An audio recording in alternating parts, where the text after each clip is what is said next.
उत्तर प्रदेश में धर्मांतरण के मामले तेजी से बढ़ते जा रहे हैं और पूर्वांचल का आजमगढ़ जिला इसका मुख्य केंद्र बनता जा रहा है।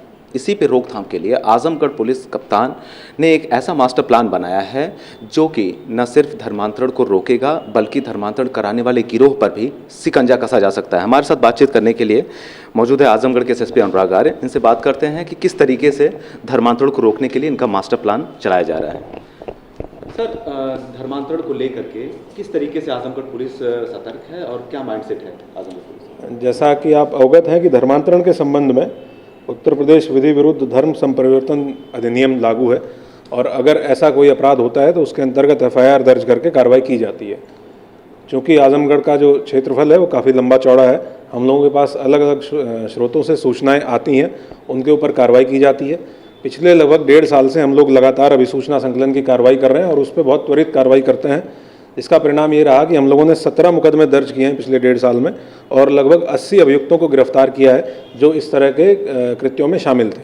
इसमें जनरली ये देखा गया है कि जो गरीब लोग हैं उनको बहला फुसला के कुछ लोगों को गरीबी का कि आपकी गरीबी दूर हो जाएगी, या अगर किसी के घर में कोई बीमार है उसको ये बोल के कि बीमार जो व्यक्ति है वो ठीक हो जाएगा, ये प्रलोभन देते हुए और कुछ फाइनेंशियल प्रलोभन देते हुए प्रयास किया जाता है लोगों का धर्म परिवर्तन कराने का। तो इसके संबंध में हम लोगों ने गोपनीय हेल्पलाइन नंबर जारी किया हुआ है जिस पे पब्लिक अपनी कोई भी इस प्रकार की सूचना दे सकते हैं।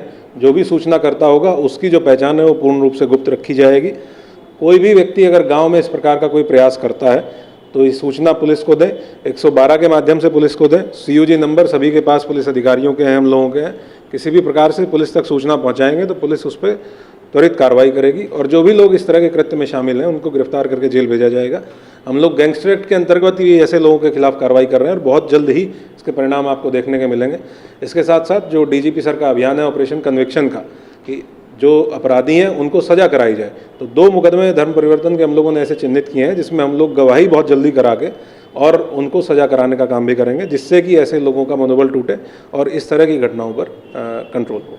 सर, एक चीज़ और है, बहुत महत्वपूर्ण चीज़ें हैं कि जैसे आजमगढ़ और मऊ, बलिया, ये सारे बॉर्डर जो है गोरखपुर से लेकर नेपाल से लेकर बंगाल तक के जो बॉर्डर लगते हैं, तो बाहर से आने जाने वालों को लेकर के अन्य जिलों से पुलिस का कोऑर्डिनेशन किस तरीके से होता है कि वहाँ पे अगर कोई गिरोह काम कर रहा है तो हम पुलिस उस पर किस तरीके से नज़र रखती है? अभी तक जो प्रकरण इस जिले में संज्ञान में आए हैं उसमें सिर्फ एक प्रकरण था जिसमें बाराबंकी जिले का रहने वाला एक व्यक्ति यहाँ आया था, जिसके द्वारा एक इस तरह का आयोजन रात के समय ऑर्गेनाइज किया गया था। तो उसमें हमारी एक स्पेशल टीम गठित की गई जिसने 3-4 जिलों में जाके उसके बारे में पड़ताल की, पूछताछ की।